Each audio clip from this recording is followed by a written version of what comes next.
नमस्कार, मी पूर्वी Bhave. Zero अवरच्या election special भागामध्ये आपलं स्वागत. एरवी एक एक महिना न दिसणारे नेते दिवसाला दोनदा दिसू लागले तर समजून घ्या की तुमच्या इथे निवडणुका लागल्यात. विनाकारण तुमच्या दारामध्ये असलेल्या गटारांमध्ये साचलेलं पाणी नेत्यांना दिसू लागलं तर नक्की समजा की तुमच्या इथे निवडणुका लागल्यात. आणि आता तर 7-8 वर्षांनंतर निवडणुका लागल्या आहेत. मग आता तुमच्या इथे काय होत असेल याचा मी फक्त अंदाजच लावू शकते. तुम्ही मात्र त्याचे लाभार्थी नक्कीच होत असाल.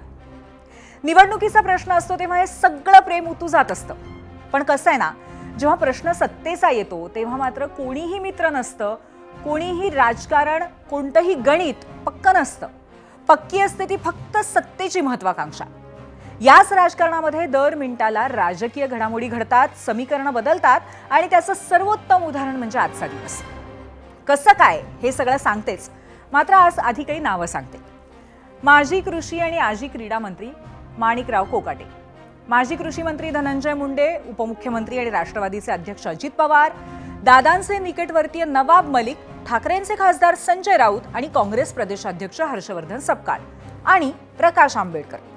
आज दिवसाभरात राज्याचं राजकारण याच नावांभोवती फिरलंय आणि नेत्यांभोवती फिरलंय. खरं सांगू का, एखाद्या संगीत खुर्चीचा खेळ असल्याप्रमाणे अजित पवारांच्या मंत्र्यांची गत होतीये की काय असं म्हणायची सध्या वेळ आली आहे. कारण महायुती सरकारला 13 महिने झालेत. या 13 महिन्यामध्ये सरकारचे जे काही 3-4 मंत्री अडचणीत आले त्यातले सर्वाधिक मंत्री हे अजित पवारांचेच होते. आधी धनंजय मुंडेंचा राजीनामा, त्यानंतर कृषी मंत्री असलेल्या माणिकरावांचं खातं बदलावं लागलं आणि त्यांच्यामुळे बिचाऱ्या दत्ता मामा भरणेंना क्रीडा खातं सोडून कृषी खात्याची जबाबदारी घ्यावी लागली. आणि आता तर गोष्ट कोकाटेंच्या राजीनाम्यापर्यंत आली आहे. आज कोकाटेंना सदनिका घोटाळ्यामध्ये दोषी ठरवल्यानंतर जेव्हा अटक वॉरंट जारी झालं तेव्हा 2 बातम्या आल्या. एकीकडे माणिकराव कोकाटे लीलावती रुग्णालयामध्ये दाखल झाले, तर दुसरीकडे मंत्री धनंजय मुंडे दिल्लीत थेट शहांच्या भेटीला पोहोचले. जणू त्यांना आधीच माहीत होतं की कोकाटेंच्या मंत्रिपदावरती आजच कुऱ्हाड पडणार आहे. आता शहांसोबतच्या बैठकीमध्ये धनुभाऊंनी बीडच्या विकासावरती चर्चा केली वगैरे प्रतिक्रिया येतीलही. पण खरंच असंच झालं असेल का हे तुम्हा सूज्ञ लोकांना मी सांगायची नक्कीच गरज नाही. याच प्रकरणामध्ये आज अनेक घडामोडी घडल्या आहेत, त्याही मी सांगणार आहे. शिवाय ठाकरेंचे खासदार संजय राऊतांनी महाविकास आघाडीविषयी केलेल्या सर्वात मोठ्या वक्तव्याचंही विश्लेषण आपण करणार आहोत. हे सगळं काही आपण आजच्या भागात बघणार आहोत. पण सुरुवात करूया आपल्या पहिल्या प्रश्नानं आणि तो जाणून घेण्यासाठी जाऊयात आपल्या पोल सेंटरला. आजचा आमचा पहिला प्रश्न आहे, माणिकराव कोकाटेंची गच्छंती झाली तर मंत्रिमंडळामध्ये कोणाची वर्णी लागेल? धनंजय मुंडे आणि दुसरा नेता असे 2 पर्याय आहेत. अजूनही आमचा प्रश्न लाईव्ह आहे, तुम्ही तुमचं मत नोंदवू शकता. आता या प्रश्नामध्ये धनंजय मुंडेंचंच ऑप्शन काय, त्यांचंच नाव काय, इतर नेत्यांची नावं का नाही आहेत हे सुद्धा मी तुम्हाला पुढे सांगणार आहे. मात्र त्याआधी जरा माणिकराव कोकाटेंच्या प्रकरणामध्ये आज नेमकं काय काय घडलं हे आधी सांगते. फडणवीस सरकारमधल्या वादग्रस्त मंत्र्यांची यादी केली तर त्यामध्ये माणिकराव कोकाटेंचं नाव कदाचित सर्वात वर असेल. आता हेच बघा ना, सदनिका घोटाळा प्रकरणी कोर्टात हजर न झाल्यामुळे अटक वॉरंट बजावून घेण्याची वेळ त्यांच्यावरती आली आहे. हे प्रकरण तसं 3 दशकं जुनं आहे. 1995 साली राज्यामध्ये युतीचं सरकार होतं तेव्हा नाशिकमध्ये कॅनडा कॉर्नर या प्राईम लोकेशनवरती एका इमारतीचं बांधकाम सुरू होतं. त्याच इमारतीमध्ये मुख्यमंत्री गृहनिर्माण योजनेअंतर्गत 10% फ्लॅट हे सरकारसाठी राखीव होते. हे फ्लॅट गरजू किंवा विशिष्ट प्रवर्गातल्या लोकांना कमी दरात दिले जातात अशी सोय होती. बस याच योजनेतून कोकाटे बंधूंनी 1-2 नाही तर 4 फ्लॅट लाटले. त्यासाठी माणिकराव कोकाटे आणि त्यांचे भाऊ विजय कोकाटेंना खोटी कागदपत्र सादर त्यांनी केलेली होती.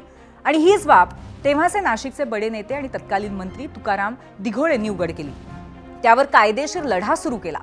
2019 साली त्यांचं निधन झालं, पण त्यांचा हा लढा त्यांच्या कन्येनं कायम ठेवला. त्याचा शेवटपर्यंत पाठपुरावाही केला. आणि आज अखेर न्यायालयानं कोकाटे बंधूंना दोषी ठरवत 2 वर्षांच्या तुरुंगवासाची शिक्षा ठोठावली आहे. आता कोकाटेंनी हायकोर्टामध्ये धाव घेतली असली तरी अटकेची टांगती तलवार माणिकरावांच्या डोक्यावरती आहेच. याला जोडून पुढे मंत्रीपद आणि आमदारकी धोक्यात आली आहे, हेही ओघाने आलंच. माननीय न्यायालयाने अतिशय स्पष्ट आदेश पारित केलेले आहेत. त्यानुसार माणिकराव कोकाटे मंत्री यांच्या विरुद्ध अटकेचे आदेश पारित झालेले आहेत. त्यांनी त्वरित पोलिसांसमोर शरण जावे किंवा पोलिसांनी त्यांना अटक करावी असे न्यायालयीन आदेश पारित झालेले आहेत. कलम 418 CRPC अन्वये मेहरबान कोर्टाने उचित कारवाई पूर्ण केलेली आहे. बरं, वादात अडकण्याची ही कोकाटेंची पहिलीच वेळ अर्थातच नाहीये. कृषी मंत्री असताना शेतकऱ्यांबाबत केलेल्या विधानांमुळे आधी ते अडचणीत आले होते. मग विधिमंडळाच्या पावसाळी अधिवेशनामध्ये चक्क सभागृहात मोबाईलवरती रमी खेळतानाचा त्यांचा व्हिडिओ व्हायरल झाला होता. त्यात त्यांचं खातं बदललं तरी वाद काही त्यांची पाठ सोडत नाहीयेत. आताचं ताजं प्रकरण आहे ते बनावट कागदपत्रांच्या आधारे सदनिका लाटल्याबद्दलचं, ज्यावर नाशिकच्या सत्र न्यायालयाने आज निकाल दिलाय. त्यांची 2 वर्षांची शिक्षा न्यायालयानं कायम ठेवलीच, शिवाय माणिकराव आणि त्यांचे भाऊ विजय कोकाटे यांच्यावरती अटक वॉरंट सुद्धा बजावण्यात आलंय. त्यामुळे आता त्यांची आमदारकी धोक्यात असली तरी विधिमंडळाला कोर्टाच्या लेखी आदेशाची प्रतीक्षा आहे. शिवाय त्यांना मंत्रिपदाचाही राजीनामा द्यावा लागेल हे नक्की आहे. त्यामुळे आता अजितदादा त्यांच्या जागी कुणाची वर्णी लावतात याकडेही लक्ष असेल. अर्थात धनंजय मुंडेच मंत्रिपदाच्या शर्यतीत पुढे असू शकतात याचं आणखीन एक कारण आहे. ते जाणून घेण्यासाठी जरा 2 महिने आपण मागे जाऊयात. 21 सप्टेंबर 2025 कर्जतमध्ये राष्ट्रवादीचे प्रदेशाध्यक्ष सुनील तटकरेंचा नागरी सत्कार होता. त्यावेळी धनंजय मुंडेंनी एक विधान केलं होतं, त्यावर अजितदादांनी प्रतिक्रिया दिली होती. ते आपण पाहूयात. पुन्हा एकदा तटकरे साहेबांचं मी मनपूर्वक अभिनंदन करतो आणि कायम आम्हाला मार्गदर्शन करत राहावं. चुकलो तर कान धरावा, नाही चुकलो तर चालतं. पण आता रिकामं ठेवू नका. काय जबाबदारी कसं हीच विनंती करतो. त्यांच्या विनंतीचा मान केला जाईल, सूचनांचं पालन केलं जाईल. त्यांच्या विनंतीचा मान केला जाईल, सूचनांचं पालन केलं जाईल. 2 महिन्यापूर्वीची धनुभाऊंची मागणी आणि आजची अमित शहांची भेट. इकडे माणिकराव कोकाटे रुग्णालयात पोहोचतात तोच तिकडे धनुभाऊंचा एक फोटो आला. त्यात ते केंद्रीय गृहमंत्री अमित शहांसोबत दिसले. आता या दोघांमध्ये 1 to 1 चर्चा होणं हे अजित पवारांनाही माहिती असेलच. म्हणूनच आम्ही आमच्या आजच्या प्रश्नामध्ये पहिला पर्याय म्हणून धनंजय मुंडेंचंच नाव दिलंय. आता खरं तर आजच्या भेटीमध्ये मंत्रिपदावरनं चर्चा झाली असेल की नसेल, खरं काय ते या दोघांनाच ठाऊक. पण भेटीमध्ये काय चर्चा झाली आहे हे खुद्द धनुभाऊंनीच सांगितलंय. ते पाहण्यासाठी आपण जाऊयात मीडिया सेंटरला. आपल्या ट्विटच्या माध्यमातून धनंजय मुंडे म्हणाले, आज नवी दिल्ली इथे केंद्रीय गृह तथा सहकार मंत्री अमित शहा यांची भेट घेतली. वैद्यनाथ ज्योतिर्लिंग तीर्थस्थळाचा प्रसाद योजनेत समावेश करण्याबाबत विनंती केली. योजनेच्या माध्यमातून ज्योतिर्लिंग स्थळाचा विकास व कायाकल्प झाल्यास परळी शहरासह संपूर्ण बीड जिल्ह्याच्या विकासात एक मोठा व सकारात्मक बदल घडणार आहे. त्याचबरोबर मतदारसंघातील एका कारखान्यासंदर्भात चर्चा केली. पूर्वनियोजित वेळ घेतल्याप्रमाणे आजची ही भेट होती.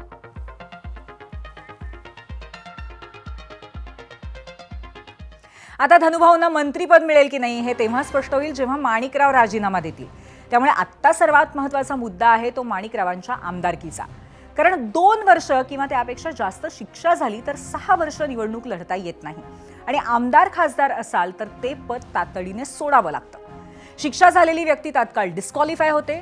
त्यामुळे आता हा चेंडू जाऊन पडलेला आहे तो विधिमंडळ सचिवालयाच्या कोर्टामध्ये. सध्या तरी कोर्टाचा लेखी आदेश मिळाला नसल्याचं याबाबतीत सांगितलं जात आहे. पण आज ना उद्या तो मिळणारच आहे. तेव्हा कोकाटे हायकोर्टात गेले असले तरी तिथून शिक्षेला स्थगिती मिळाली नाही तर कोकाटेंना पायउतार व्हावंच लागेल. प्रश्न आहे तो विधिमंडळ सचिव किती तातडीने निर्णय घेतात याचा. याचा लिगली जर अर्थ बघितला तर section 8 representation of people act प्रमाणे ते इमिजिएट डिस्क्वालिफाय होतात. 3 महिन्याची मुभा कुशन देण्यात आलं होतं अपील करण्यासाठी वगैरे. या तरतुदी सर्वोच्च न्यायालयाने नल अँड व्हाईट घटनाबाह्य ठरवल्या आणि त्या तरतुदी काढून टाकल्या. त्यामुळे आमदार खासदार हे जर 2 वर्षापेक्षा यांना जर जास्त शिक्षा झाली तर त्यांना तातडीने त्यांचं डिस्क्वालिफिकेशन अंमलात येतं. आणि सेक्शन 8 रिप्रेझेंटेशन ऑफ पीपल ऍक्टच्या तरतुदीप्रमाणे ते डिस्क्वालिफाय ठरतात. पण त्याचं नोटिफिकेशन वगैरे काढायला आता किती वेळ लागेल. कारण राहुल गांधीच्या प्रकरणात आणि किंवा आपले सुनील कदम आपले जे आहे त्यांच्या प्रकरणामध्ये सुद्धा ते इमिजिएट नोटिफिकेशन निघालं होतं. आता अजूनही म्हणजे त्यामध्ये बघूया आपण ते नोटिफिकेशन किती दिवसात निघेल आणि ते डिस्क्वालिफाय होतील. त्यामध्ये अशा तरतुदी आहे की कन्व्हिक्शन आणि सुटल्यानंतर 6 वर्ष म्हणजे 2 वर्षाचं ते कन्व्हिक्शन आणि त्यानंतर 6 इयर्स डिस्क्वालिफिकेशन अशा तरतुदी आहेत. पण त्यामध्ये आपल्याला जजमेंट कसं येतं कोर्टाचं, कुठलं सेक्शन कोर्ट करून येतं हे सगळं बघायला लागेल. आणि पण सध्याच्या तरतुदी आहे मात्र 6 वर्ष डिस्क्वालिफिकेशन आहे म्हणजे पुढचे 6 वर्ष त्यांना निवडणूक लढवता येणार नाही असं काय प्रकरण दिसते याच्यामध्ये लिगली. आज ज्या क्षणी कोकाटेंच्या अटक वॉरंटची बातमी मुंबईत आली त्या क्षणी धावपळ सुरू झाली. आधीच आज मंगळवार असल्यामुळे मंत्रिमंडळाची बैठक होती. या बैठकीपूर्वी अजितदादांनी कोकाटेंच्या मंत्रिपदाबाबत निर्णय घ्यावा यासाठी मुख्यमंत्री देवेंद्र फडणवीस आग्रही होते असंही समजतंय. मात्र सत्र न्यायालयाच्या निर्णयाच्या विरोधात कोकाटेंनी हायकोर्टात धाव घेतल्यामुळे बहुधा अजितदादा आणि मुख्यमंत्री वेट अँड वॉच मोडमध्ये गेलेले दिसत आहेत. पण या सगळ्या गडबडीत मुख्य प्रश्न होता तो माणिकराव कुठे था. आम्ही अर्थातच सकाळपासून त्यांना संपर्क करण्याचा प्रयत्न करत होतो, पण माणिकराव आणि त्यांचे निकटवर्ती हे नॉट रिचेबल झाले होते. मात्र दुपारी माणिकरावांना अस्वस्थ वाटू लागलं आणि त्यामुळेच सकाळीच लीलावती रुग्णालयामध्ये दाखल झाले असं कळलेलं होतं. तसंच हायकोर्टाला या प्रकरणी उद्या सुनावणी घेण्याची विनंतीही कोकाटेंच्या वकिलांनी केलेली आहे.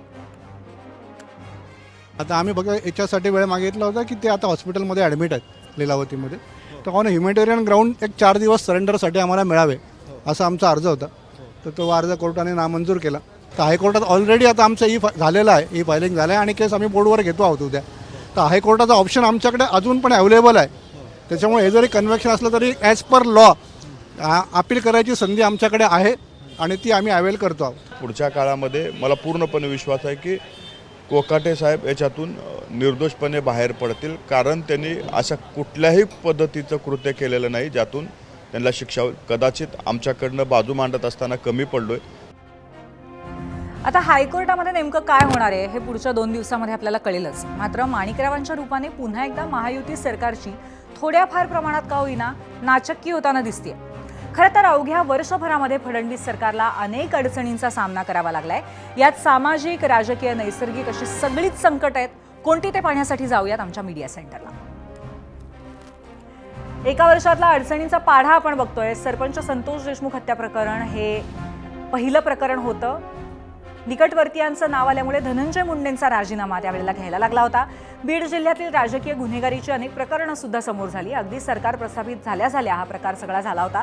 संजय शिरसाट, योगेश कदम या मंत्र्यांवरती नंतर भ्रष्टाचाराचे आरोप झाले होते. पार्थ पवार यांचं जमीन घोटाळ्यात नाव येणं हे खरं तर ताजं प्रकरण आहे.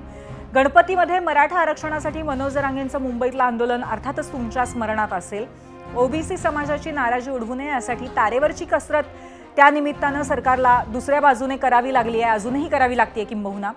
मराठवाड्यातील महापुरामुळे नंतर शेतकऱ्यांचे प्रश्न अधिक गंभीर झालेले सुद्धा सरकारने पाहिले. कृषी कर्जमाफीचं आश्वासन पूर्ण करण्यात अजूनही सरकारला यश आलेलं नाहीये, हा सुद्धा एक अडचणीचा भाग आहे. लाडकी बहीणसारख्या योजनांमुळे तिजोरीवरती सातत्याने कमालीचा ताण आहे. महत्वाकांक्षी पायाभूत सुविधा प्रकल्पांमुळे तिजोरीवरती आणखीन बोजा सातत्याने वाढतोय.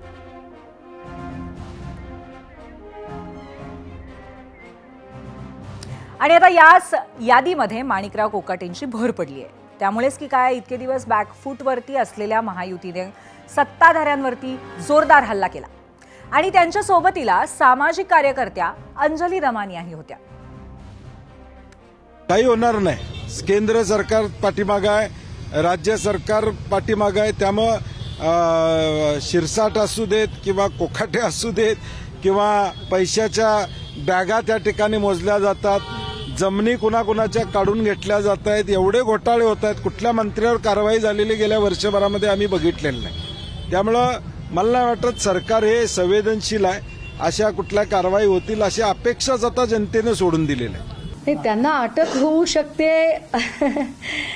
या सरकारच्या इतक्या धडाधड विकेट पडत आहेत तरीही हे सरकार पारदर्शकतेचे ज्या पद्धतीने स्वतःची पाठ थोपटून घेत गुणगान करत आहे, मला वाटतं या सरकारला जरा एक मोठा आरसा प्रेझेंट घेऊन देण्याची गरज आहे. माणिकराव कोकाटे वरच्या कोर्टात नक्कीच जाऊ शकतील, दाद मागू शकतील, पण पहिल्या दिवशीपासून त्यांची आमदारकी आणि मंत्रीपद याचा त्यांना तातडीने डिस्क्वालिफिकेशन हे महाराष्ट्र सरकारतर्फे झालं पाहिजे.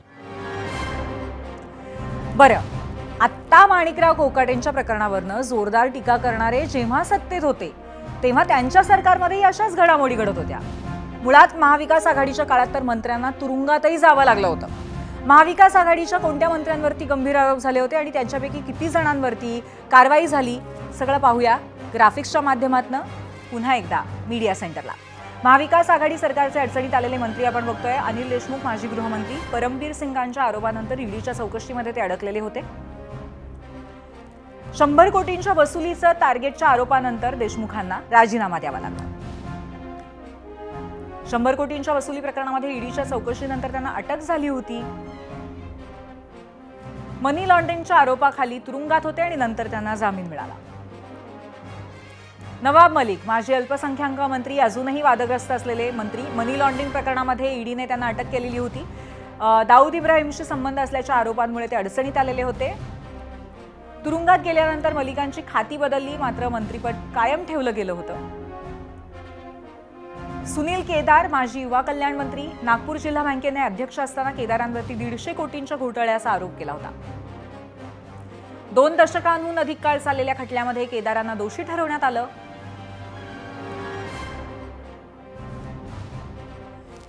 पाच वर्षांची शिक्षा सुनावल्यानंतर केदार यांची आमदारकी रद्द करण्यात आली.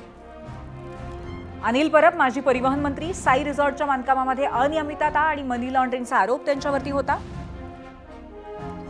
परिवहन विभागातील घोटाळे आणि वसुली पदोन्नतीमध्ये गैरव्यवहाराचे आरोपही होते. निकटवर्तीयांवर ईडीने छापे टाकले होते, त्यामुळे कायद्याच्या कचाट्यात अनिल परबही सापडले होते.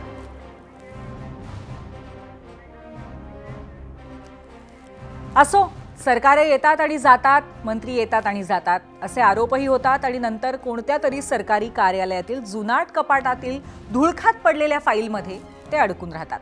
पुन्हा नवी सरकार येतात, नवे आरोप, नव्या चौकशा, हे चक्र सुरू राहतं. अर्थात आता आपण सूज्ञ मतदाराच्या भूमिकेतून जोपर्यंत मतदान करत नाही तोपर्यंत हे चक्र असंच राहणार. त्यामुळे येत्या 15 जानेवारीला तुमचं मत देताना नक्की एकदा विचार करा. आता पुन्हा एकदा मीडिया सेंटरला आपण पाहणार आहोत. आजच्या प्रश्नावरती तुम्ही दिलेल्या काही निवडक प्रतिक्रिया पाहूयात. एक्सवरनं पुढची प्रतिक्रिया, पहिली प्रतिक्रिया आशिष मनोरे यांची आहे. कुणाचीही का लागेना, पण एवढं मात्र निश्चित आहे की एक घोटाळेबाज गेला तर त्याच्या ठिकाणी दुसरा घोटाळेबाज येईल, असं त्यांचं म्हणणं आहे. पुढची प्रतिक्रिया आपण म्हणतोय, कोणालाही करा पण धनंजय मुंडेंना करू नका, असं सोपान यांचं म्हणणं आहे युट्यूबवरनं. फेसबुकवरनं पुढची प्रतिक्रिया आहे गोपाळ दंडगव्हाळे यांची. हा प्रश्न राजकारण्यांसाठी महत्त्वाचा आहे पण जनतेसाठी मात्र निरर्थकच आहे, असं त्यांचं म्हणणं आहे. फेसबुकवरनं रामकृष्ण शेंडगे म्हणतायत, पक्षात दुसरा पात्र आमदारच नाही का? नुसते हात वर करण्यासाठी आमदार निवडून आणलेत का? फेसबुकवरनं शिरीष म्हात्रे यांचं म्हणणं आहे, गच्छंती झाली तर म्हणजे कायद्यानुसार सदस्यत्व आपसूक रद्द व्हायला पाहिजे. माणिकराव कोकाटेंच्या बाबतीमध्ये त्यांचंही म्हणणं आहे. वाल्मिकांना कराडला करा, त्याच्या जागेवर कोकाटे साहेबांना पाठवा, श्याम राऊत यांची इंस्टाग्रामवरनं प्रतिक्रिया आहे.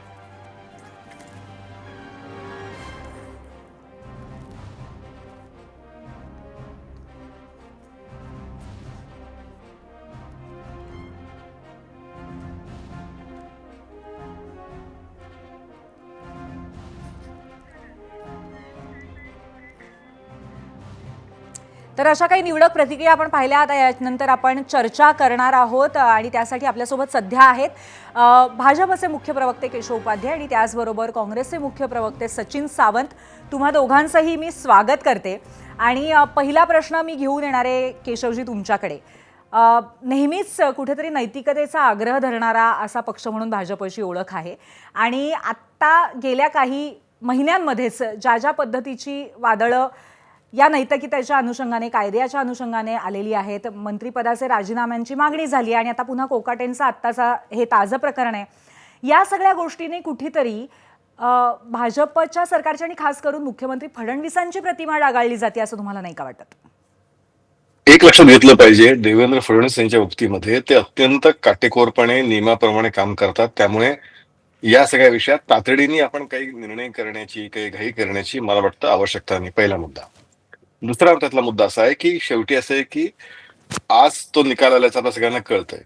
निकाल आल्यानंतर त्याची अधिकृत प्रत, कायदेशीर प्रक्रिया ही पूर्ण बाहेर होण्यासाठी ती अधिकृत प्रत त्या संबंधित लोकांनी पोहोचली पाहिजे आणि ती पोहोचल्यानंतर त्या सगळी प्रक्रिया पूर्ण होईल. जो काही निर्णय व्हायचा असेल तो निर्णय तातडीने केला जाईल, पण तो काही तिकडे झालं की इकडे काही झालं पाहिजे अशा पद्धतीने कायदा चालत नाही. कायदेशीर प्रक्रिया ही पूर्ण करावी लागते. मग आता त्या कायदेशीर प्रक्रिया पूर्ण झाल्यानंतर जो काही निर्णय व्हायचा असेल तो निर्णय होईल. देवेंद्र फडणवीस अशा पद्धतीने नियमाप्रमाणे जे असेल पण तेच करतील. केशवजी, आतापर्यंत झालेली प्रक्रिया कायदेशीर नाही असं तुम्हाला म्हणायचंय का? कारण न्यायालयाने दिलेला हा निर्णय आहे, कुठल्याही क्षणी अटक होऊ शकते त्यांना, हे आपल्याला माहिती आहे. तरी सुद्धा तुम्ही असं म्हणताय की अजूनही या प्रक्रियेला वेळ द्यायला लागेल. नाही वेळ असं आहे की त्यांचं मंत्रिपद, आमदारकी हे जे काही विषय सगळे सुरू आहेत, मुळात ती प्रत कायदेशीर शेवटी असं आहे की तुम्हाला मला जरी माहित असलं तरी कागदावरती ती अधिकृत कागदाला या देशामध्ये महत्व आहे. ती प्रक्रिया पूर्ण व्हायला लागते. त्याला एक 24 तास तरी, किमान 24 तास, काही थोडा कालावधी आपण देणार आहात की नाही आहात, की आपल्या तोंडातनं शब्द निघाला की आपण पुढची घटना घडली पाहिजे अशी अपेक्षा आपण करणार आहात. त्यामुळे मला असं वाटतं की या सगळ्या याच्यामध्ये एक तर पहिला मुद्दा की आपण थोडी वाट बघितली पाहिजे. मला असं वाटतं की एकदा ती प्रक्रिया पूर्ण झाली की पुढचे निर्णय जे होतील ते आपल्या सगळ्यांच्या समोर येतील. ते काही लपून राहणारे निर्णय नाहीत. हा त्यातला पहिला मुद्दा. दुसरा मुद्दा त्यातला असा आहे की गेल्या काही दिवसामध्ये दोन गोष्टींमध्ये सगळ्यात महत्त्वाचा फरक आहे की एक प्रकारचं ज्याला म्हणतात खोट्या प्रचार करत राहणं, ज्याला फेक नॅरेटिव्ह म्हणतात, हे करत राहणं आणि वस्तुस्थिती या दोन वेगळ्या गोष्टी आहेत. त्यामुळे विरोधकांनी जे प्रश्न उपस्थित केले त्यातले निम्म्यापेक्षा अनेक मुद्दे किंवा बहुतांश मुद्दे हे फेक नॅरेटिव्ह स्वरूपाचे होते. त्यामुळे निव्वळ आरोप करायचे आणि मोकळं व्हायचं. त्या आरोपासाठी सिंगल एक लाईनचा पुरावा द्यायची कोणी देत नव्हतं. ही वस्तुस्थिती आहे. आज ज्यावेळी न्यायालयामध्ये अशा काही गोष्टी घडल्या, ती गोष्ट ज्यावेळी तुम्हाला जी अपेक्षित आहे ते करण्यासाठी मला वाटतं प्रक्रिया पूर्ण होण्याची वाट बघितली पाहिजे.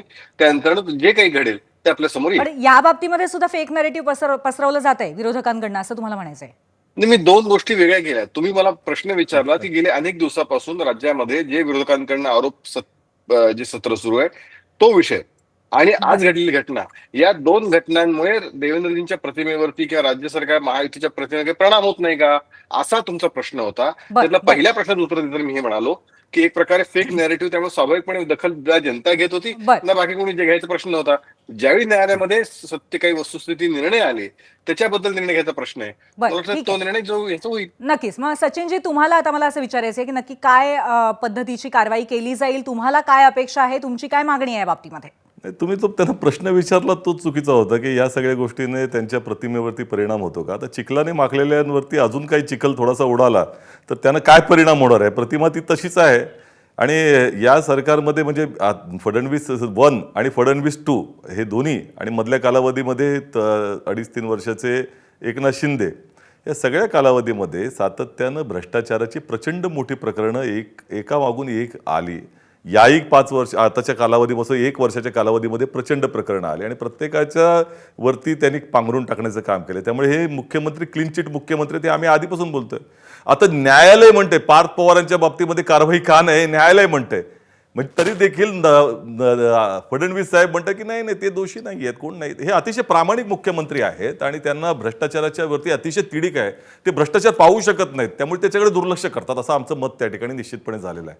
आणि त्यामुळे कारवाई करताना 2 मापदंड आहेत. भाजपा महायुतीच्या लोकांना वाचवण्यासाठी कायदा असतो, त्या सामान्य माणसासाठी वेगळा असतो, विरोधकांसाठी वेगळा असतो. आता राहुल गांधींच्यावरती अशाच तऱ्हेचं त्या ठिकाणी निकाल येण्याची वाट काय बघत होते. त्यांचं घर काढलं गेलं, त्यांचं सदस्यत्व रद्द केलं गेलं, तात्काळ इतक्या मोठ्या प्रमाणामध्ये कारवाई फटाफट करण्यात आली. त्याला कारणं दाखवली नाही, हा कायदा आहे, त्याची अंमलबजावणी झाली पाहिजे, लगेचच झाली पाहिजे. आणि त्या संदर्भामध्ये नंतर न्यायालयानं त्यांना चपराक दिली आणि ते थांबवलं प्रकरण. प्रश्न असा आहे की विरोधकांसाठी एक न्याय आणि तुमच्या लोकांसाठी एक न्याय हे होऊ शकत नाही ना, परंतु इथं होतंय. बर केशवजी, कसं उत्तर द्यायला या उपहासात्मक टीकेला तुम्ही कुठल्या शब्दात उत्तर द्या? असं आहे, हाच तर खरी मोठी अडचण आहे ना, की ज्यावेळी काही ठोस पुरावे द्यायची वेळ येते तेव्हा आम्ही उपहास करत बसतो आणि म्हणतो बघा आमच्याकडे, बघा आम्ही बोलतोय. असं आहे की गेल्या वर्षभरामध्ये जे राज्य सरकारवरती आरोप करण्याचा प्रयत्न काँग्रेसकडून झाला त्याच्यामध्ये ते निव्वळ बिनबुडाचे केलेले अनेक वेळोवेळीचे आरोप होते. एक दुसरं त्यातलं असं आहे की याच ज्यावेळी महाविकास आघाडी सरकारमध्ये काँग्रेस सत्तेवर होती त्यावेळी कुठे गेला तो हा शहाणपणा तुमचा, त्यावेळी राधा सुद्धा कुठे जन्म गेला तुमचा, कुठे गेला होता तुमचा धर्म, तुमचा कुठे गेला होता? आज जे आम्हाला नैतिकतेचे फार डोस पाचतायत आणि होय आम्ही नैतिकतेने काम करतोय, त्याबद्दल आम्हाला अभिमान आहे, त्याबद्दल शंका बघायचं कारण नाही. पण मुळात त्यावेळी काँग्रेसनी तुरुंगात असलेल्या मंत्र्याकडनं कारभार चालू ठेवला होता. त्यावेळी गप्प बसले होते, त्यावेळी चाललं होतं. त्यामुळे एक लक्षात घेतलं पाहिजे की आरोप करणं आक्षेप काहीच नाहीये, पण त्या आरोपाला सोबत असणारे काही पुरावे द्यावे लागतात, न्यायालयात जावं लागतं. ह्यांचं होट चोरी सारखं तसंच बरं, झालंय. पण केशवजी, एक प्रश्न असाही आहे या बाबतीमध्ये की जेव्हा अशा पद्धतीचे आरोप मंत्रिमंडळातल्या मंत्र्यांवरती होतात किंवा किंबहुना अरेस्ट वॉरंट निघतो, जो या केसमध्ये निघालेला आहे, असं असताना मंत्री सुद्धा नैतिकतेच्या आधारावरती स्वतःच राजीनामा घेण्याचं पुढचं पाऊल उचलत का नाहीत? त्याच्यासाठी ते कारवाईची वाट का बघतात? मला असं वाटतं की मुळामध्ये राष्ट्रवादी पक्षामध्ये या संदर्भात चर्चा सुरू असेल. स्वतः अजित पवारांनी ते सांगितलंय की ते त्या मंत्र्यांच्या संपर्कात आहेत. जर त्यांची भावना अशी असेल की समजा न्यायालयामध्ये काही त्यांना वेळ, त्यांचा एक अधिकार त्यांना आहे अजून त्याच्यामध्ये, तर मला असं वाटतं की त्या संदर्भात चर्चा त्यांची काय चालू आहे मला माहिती नाही. पण मला असं वाटतं की या ठिकाणी सरकार म्हणून किंवा तिथलं मंत्रालय, विधान भवनातलं प्रशासन कदाचित ती अधिकृतपणे प्रक्रिया पूर्ण होण्याची वाट बघत असेल, हे माझा अंदाज आहे. बाकी त्यांच्या राष्ट्रवादीच्या पक्षामध्ये काय चालू आहे, मंत्री काय म्हणतायत, अजित पवारांचा बाईट मी ऐकलाय, तुम्ही सगळ्यांनीच ऐकलाय, त्यामुळे त्यांच्यातली चर्चा ही कदाचित सुरू असेल. नाही, पण सत्ताधारी पक्षांपैकी एक पक्ष म्हणून तुमचं मत काय आहे याबद्दल? नाही, असं आहे की दोन तीन गोष्टी बघा. जर ज्यावेळी न्यायालय स्वच्छ स्पष्ट भूमिका मांडतं, त्यावेळी मला असं वाटतं की त्या ठिकाणी कुठल्याही प्रकारचं अंतर, वेगळं मत राहत नाही. आणि मी हे म्हणजे सावंतांना काही वाटो, पण नियम कायदा हा सर्वांसाठी सारखाच असतो. त्यामुळे त्याच्यात काही दुमत बाळगायचं कारण नाही, आमची काहीतरी वेगळी भूमिका असं म्हणायचं कारण नाही. कायद्याप्रमाणे अनेक गोष्टी होतील, त्या कायद्याप्रमाणे गोष्टी होण्यासाठी जो वेळ लागतो, तो वेळ लागण्यासाठी तरी आपण किमान तेवढा संयम दाखवला पाहिजे, एवढंच आमचं म्हणणं आहे. बरं, सचिन, कायद्याप्रमाणे गोष्टी होतील असं आहे, ते काय द्याप्रमाणे चालणारं हे सरकार आहे, हे लक्षात घ्या. आता हे कपडे फाडण्याचं काम आपण याच निवडणुकीमध्ये पाहिलंय. आम्ही काही आरोप करण्याची आवश्यकता राहिली नाही. भारतीय जनता पक्षानं शिवसेनेवरती केले, शिवसेनेनं भाजपवरती केले आणि दाखवले. त्या ठिकाणी स्टिंग ऑपरेशन दाखवलं, त्याची चौकशी झाली का? कोणी आरोप केला होता? निलेश राणेंनी केला होता. त्यावेळेला कुठे ईडी गेली होती? त्याच ठिकाणी त्या बांगर आमदारांवरती आरोप केला होता की 50 खोके घेतले होते. आम्ही केला होता का? भाजपच्या आमदारांनी, तुमच्याच आमदारांनी केला होता ना उपाध्यक्षजी. मग त्यावेळेला ईडी का नाही आली तिकडे? आजच आम्ही मोर्चा घेऊन ईडीच्या कार्यालयावर गेलो होतो. राहुल गांधी, सोनिया गांधीजींच्या नॅशनल हेराल्ड प्रकरणामध्ये तुमचं ईडीचं जे काही तुमचं हत्यार आहे त्याचं तोंड फोडलं गेलेलं आहे. ही वस्तुस्थिती आहे, न्यायालयानं फोडलं. आणि तुम्ही जे म्हणतात ना, महाविकास आघाडीच्या कालावधीमध्ये आमच्यावर आरोप करण्याचे फेक नॅरेटिव्ह तुम्हीच तयार केलं होतं ना. सगळीकडे ईडी सीबीआय पाठवलं होतं. सुशांत सिंगच्या प्रकरणामध्ये काय झालं, दिशा सालियांच्या प्रकरणामध्ये काय झालं, सीबीआयचं तोंड फुटलं. राष्ट्रीय यंत्रणा 5-5 वर्ष त्या ठिकाणी तपासाचं सांगू शकत नव्हती, त्याचा निष्कर्ष काय लागला. हे तुमच्या राजकारणासाठी त्यांना वापरल्यामुळे झालं होतं. आणि अनिल देशमुखांच्या प्रकरण असेल किंवा त्या ठिकाणी परमवीर सिंगांवरती कारवाई का झाली नाही? त्याच्यामध्ये परमवीर सिंग होतेच ना. का? तर तुमच्या बाजूनं जे बोलतात त्यांच्यावरती कारवाई होत नाही, त्यांना संरक्षण मिळतं. तुम्ही कशा तऱ्हेनं फेक नॅरेटिव्ह तयार करता हे आम्हाला देशाला माहिती आहे ना.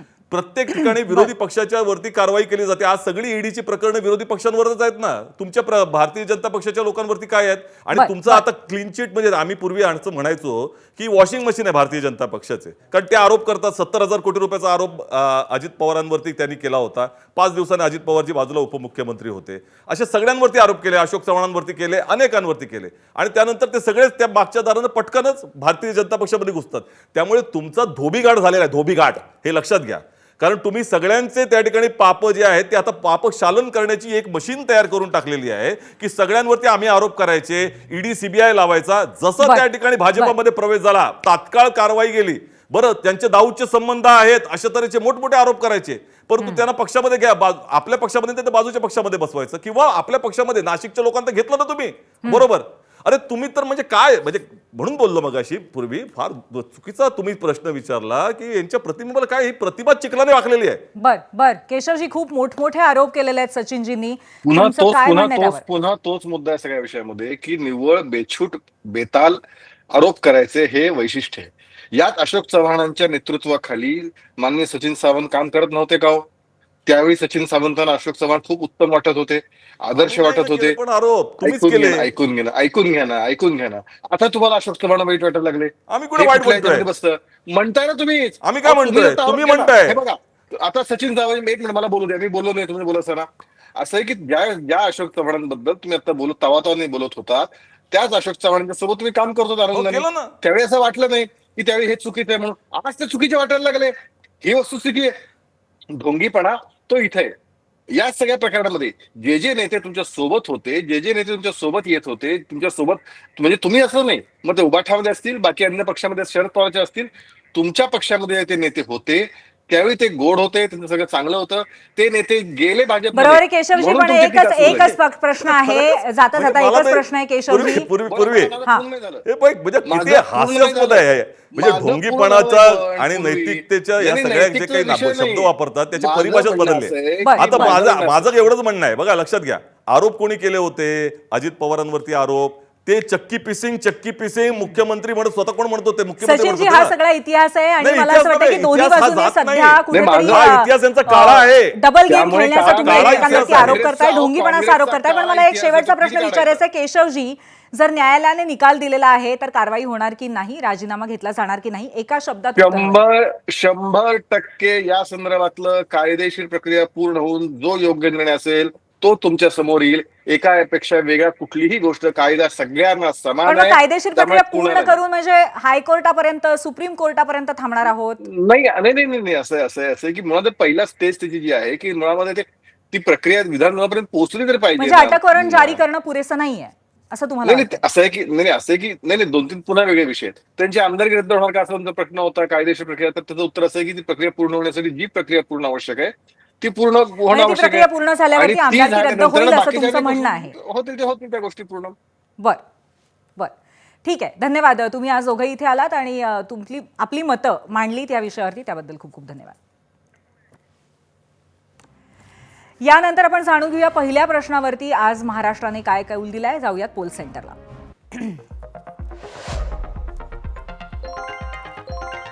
19,000 मतं आजच्या प्रश्नाला आलेली आहेत आणि कोकाटेंनंतर म्हणजे त्यांची गच्छंती झाली तर मंत्रिमंडळात कोणाची वर्डी लागेल? धनंजय मुंडे नाही तर दुसरा नेता, असं म्हणणं आहे.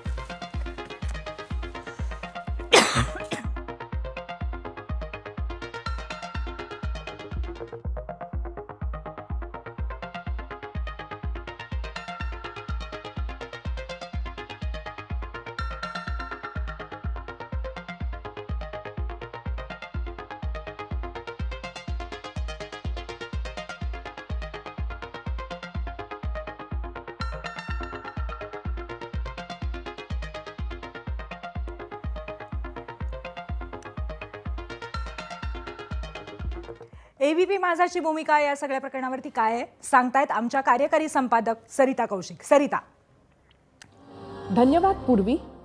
काय करायचा अधिकार आहे आणि काय करणे हे खरंच योग्य आहे, या दोघातील फरक म्हणजेच नीतिमत्ता. सर्वात जास्त अधिकार हे राजकारण्यांच्या हाती असतात आणि तरीही जनतेला असं का वाटतं की सगळ्यात कमी नीतिमत्ता तिथेच आहे? त्याची कारणे आजसारख्या घटनांमध्ये लपली आहेत. खालच्या कोर्टाच्या निकालाच्या विरोधात माणिकराव कोकाटे हे वरच्या कोर्टात गेले, तो त्यांचा अधिकारच आहे. आता ते हायकोर्टात गेलेत, तोही त्यांचा अधिकार आहे. पण प्रश्न माणिकराव कोकाटेंचा नाही आहे, प्रश्न आहे महाराष्ट्राचे मंत्री माणिकराव कोकाटेंचा. किती गोंद लावून ठेवलाय मंत्रिपदाच्या त्या खुर्चीला. कोर्टानं पहिल्यांदा नव्हे तर दुसऱ्यांदा 2 वर्षांची शिक्षा सुनावली आहे, पण खुर्ची मात्र सुटत नाहीये. लोअर कोर्टाच्या निकालाकडे सध्या दुर्लक्ष करत हायकोर्ट काय निकाल देतो ते बघून नंतर माणिकरावांचं काय करायचं हे ठरवल्या जाणार असल्याचं कळतंय. ज्या विधिमंडळात माणिकराव बसतात ते विधिमंडळ जसे लोकशाहीचा एक स्तंभ आहे, तसेच न्यायव्यवस्था ही सुद्धा दुसरा स्तंभ. जर कोर्टाच्या निकालानंतरही राजीनामा त्वरित येत नसेल, त्याचा अर्थ एकच, लोकशाहीच्या एका स्तंभाचाच दुसऱ्या स्तंभावर विश्वास नाही. काय वेळ आली आहे बघा. मग सामान्य जनतेचा जर लोकशाहीच्या 3ही स्तंभांवरचा विश्वास उडाला तर त्यात गैर काय? तिथे विरोधकांमधील आमदार सुनील केदार यांना कोर्टानं शिक्षा सुनावली तेव्हा अतिशय तत्परतेनं, तडफेनं, प्रचंड कार्यक्षमतेचं प्रदर्शन करत त्यांचे सदस्यत्व ताबडतोब रद्द करण्यात आले. कधी काळी महाराष्ट्राच्या राजकारणात हाताला लकवा मारला ही म्हण खूप प्रसिद्ध झाली होती. आज तिची सहज आठवण होऊन गेली. एक विधिमंडळाचे अधिवेशन घेण्यासाठी जनतेचे करोडो लागून जातात, पण तिथे जाऊन माणिकराव मात्र पत्ते खेळतात. पण तरीही त्यांची लाल दिव्याची गाडी मात्र कायम राहते. राजीनामा का घ्यायचा असतो? तर धनंजय मुंडेंचा राजीनामा म्हणजेच संशयाचं धुकं निर्माण झालेल्या जनतेला आश्वस्त करणे. याचा अर्थ धनंजय मुंडे हे गुन्हेगार आहेत असा होत नाही. राजीनामा का घ्यायचा असतो? तर माणिकरावांचा राजीनामा म्हणजेच न्याय व्यवस्थेबद्दल आस्था. त्याचा अर्थ माणिकराव पुढच्या कोर्टात जाऊन केस लढून स्वतःला निर्दोष सिद्ध करू शकत नाही असं नाही.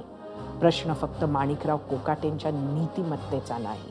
प्रश्न त्यांची पाठराखण करणारे, राजीनामे न घेणाऱ्या पक्षप्रमुख अजित पवारांचाही आहे. प्रश्न फक्त अजित पवारांचाच नाही, तर राज्याचे आणि पर्यायानं मंत्रिमंडळाचे प्रमुख देवेंद्र फडणवीस यांचाही आहे. या दोघांनीही माणिकराव कोकाटेबद्दल विचार केला पाहिजे, कारण त्यांच्या सरकारवरच्या विश्वासाचा प्रश्न आहे. पूर्वी धन्यवाद सरिता. आणि आता वळूयात आजच्या दुसऱ्या अत्यंत महत्त्वाच्या विषयाकडे, जो आहे ठाकरे ब्रदर्स आणि महाविकास आघाडीचा. होय, मी ठाकरे ब्रदर्स आणि महाविकास आघाडी असा उल्लेख मुद्दाम करतेय. त्याचं कारण आजची ठाकरेंचे खासदार संजय राऊतांची पत्रकार परिषद. ठाकरे बंधूंच्या जुलै महिन्यापासून आतापर्यंत 15 भेटी झाल्या. त्यातून दुरावलेल्या ठाकरे कुटुंबाचं मनोमिलन असं सगळं झाल्यानंतर ठाकरेंची शिवसेना आणि मनसे युतीचं घोडं काही वेगानं पळताना दिसत नव्हतं. सोबत आलोय, सोबत राहण्यासाठी असं म्हणत उद्धव ठाकरे मध्ये मध्ये युतींच्या चर्चांना जिवंत ठेवत होते. मात्र राज ठाकरेंकडनं कमालीचा सायलेन्स होता. अगदी प्रवक्त्यांनाही युतीवरनं भाष्य करायला मनाई केली होती. त्यामुळे उलटसुलट चर्चा झाल्या होत्या. मात्र महापालिका निवडणुका जाहीर झाल्या आणि या रखडलेल्या चर्चेनं अचानक टॉप गिअर टाकला. काल दोन्ही पक्षांच्या नेत्यांमध्ये चर्चा झाली आणि आता ती जवळपास फायनल झाल्याचं सांगितलं जातंय. रोजच्या सकाळच्या पत्रकार परिषदेमध्ये स्वतः संजय राऊतांनीही ही घोषणा केलेली आहे. येत्या 1-2 दिवसामध्ये ठाकरेंची युती जाहीर होईल. शिवाय मुंबईमध्ये जागा वाटप फायनल झालंय. ठाणे, कल्याण, डोंबिवली, नाशिकच्या जागा वाटपाची चर्चा ही अंतिम टप्प्यात आहे असं राऊत म्हणाले. यात कुठेही काँग्रेसचा सहभाग नाही. शरद पवारांच्या राष्ट्रवादीशी मात्र चर्चा सुरू असल्याचंही त्यांनी स्पष्ट केलं. मनसेचे नेते आणि शिवसेनेचे नेते मंडळ हे अंतिम हात फिरवण्यासाठी बसले आणि आज हा विषय संपायला हवा मुंबईचा, अशी आमची अपेक्षा आहे. याशिवाय ठाणे, कल्याण, डोंबिवली, पुणे, नाशिक इथे सुद्धा अंतिम टप्प्यात आलेल्या आहेत चर्चा. आणि येत्या 1-2 दिवसामध्ये मला असं वाटतं की सगळं झाल्यावरती मग उद्धवजी आणि राजसाहेब बसतील आणि त्यानंतर तुम्हाला ज्या घोषणेची उत्सुकता लागून राहिलेली आहे ती घोषणा होईल. जे सध्या समोर काय महायुतीमध्ये जे काय चाललं आहे तसं आमच्याकडे अजिबात नाही. आमचं घर दोघांचं आहे. आता काँग्रेस नाही आहे, त्यांना स्वबळ दाखवायचं आहे. शरद पवार साहेबांशी चर्चा होईल, पण मुख्य त्यातले जे मुंबईतले प्रमुख पक्ष आहेत ते शिवसेना आणि महाराष्ट्र नवनिर्माण सेना यांची आघाडी. या क्षणी कोणतेही बोलणं सुरू नाही. आम्हाला ज्यांच्याशी बोलायचं होतं आम्ही त्यांच्याशी बोललेलो आहोत याआधी, आणि त्यांनी हे सर्व निर्णय पक्षाच्या स्थानिक लोकांवर सोडल्यामुळे ही चर्चा आता थांबली. आता ठाकरेंच्या चर्चेत काँग्रेसचा सहभाग नाही याचा दुसरा अर्थ मुंबई तरी महाविकास आघाडी तुटली आहे असाच म्हणता येईल. यावरच आधारित दुसरा प्रश्न आम्ही 0 आवरमध्ये विचारलाय. तो पाहण्यासाठी आपण जाऊयात पोल सेंटरला. आजचा आमचा दुसरा प्रश्न आहे, मुंबई महापालिकेत महाविकास आघाडी तुटली, सर्वाधिक फटका कोणाला बसेल असं वाटतं? ठाकरे बंधू, काँग्रेस आणि दोघांनाही असे 3 पर्याय आम्ही दिलेत.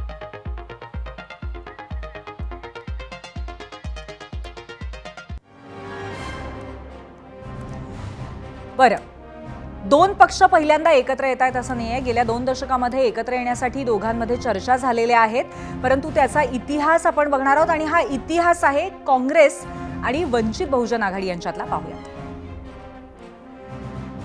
प्रकाश आंबेडकर आणि काँग्रेस मैत्रिणी ताटातूट. काँग्रेसची युती करून प्रकाश आंबेडकर अकोल्यातनं 1998 आणि 1999ला खासदार झाले.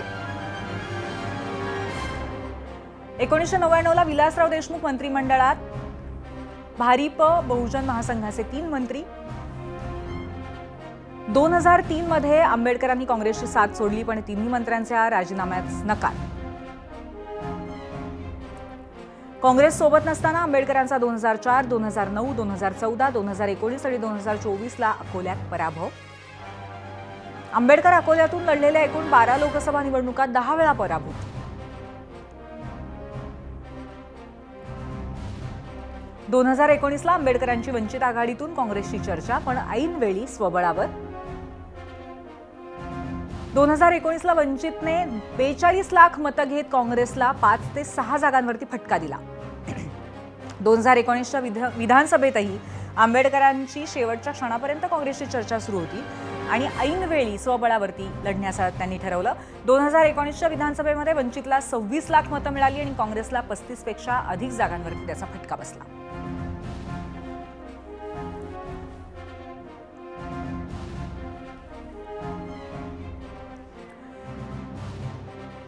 2024च्या लोकसभे आणि विधानसभेमध्ये सुद्धा वंचितची काँग्रेसची चर्चा झाली, पण आघाडी झालीच नाही. नगरपालिका निवडणुकीमध्ये नांदेड आणि बुलढाण्यामध्ये वंचितची काँग्रेससोबत आघाडीची घोषणा, पण मतदानापूर्वीच माघार पाहायला मिळाली.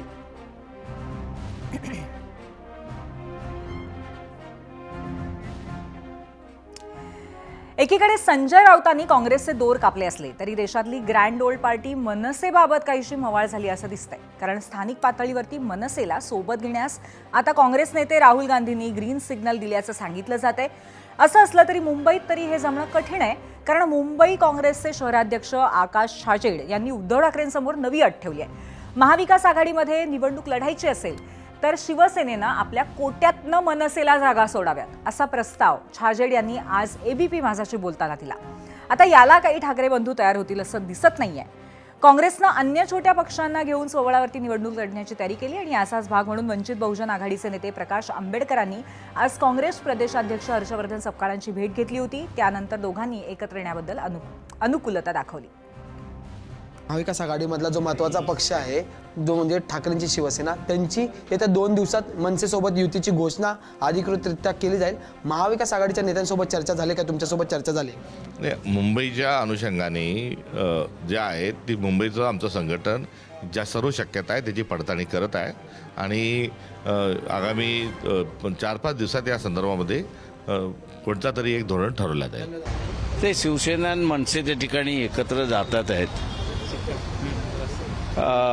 शिवसेनेने असणारा आपला दायरा जो आहे तो अत्यंत कमी करून घेतलेला आहे आणि तो म्हणजे की मनसेला घेतल्यामुळे मुंबईमध्ये नॉन मराठी माणूस जो आहे तो काही मनसेकडे वळत नाही, म्हणजे मनसेमुळेच सेनेकडे वळत नाही अशी असणारी परिस्थिती आहे. पाहुयात महाराष्ट्राचा कौल. दुसऱ्या प्रश्नावरती जाऊयात. पोल सेंटरला आज एकूण 22,000 मतं आलेली आहेत. दुसऱ्या प्रश्नावर मुंबई महापालिकेमध्ये महाविकास आघाडी तुटली तर सर्वात फटका कोणाला बसणार आहे? काँग्रेसला फटका बसणार आहे. 45% लोकांचं मत आहे. त्याखालोखाल ठाकरे बंधूंच्या दृष्टीने फटका बसेल असं लोकांनी म्हटलेलं आहे. याबरोबरच 0 आवरमध्ये आज आपण इथेच थांबतोय. उद्या पुन्हा एकदा भेटूया. पाहत रहा एबीपी माझा. एबीपी माझा, उघडा डोळे बघा नीट.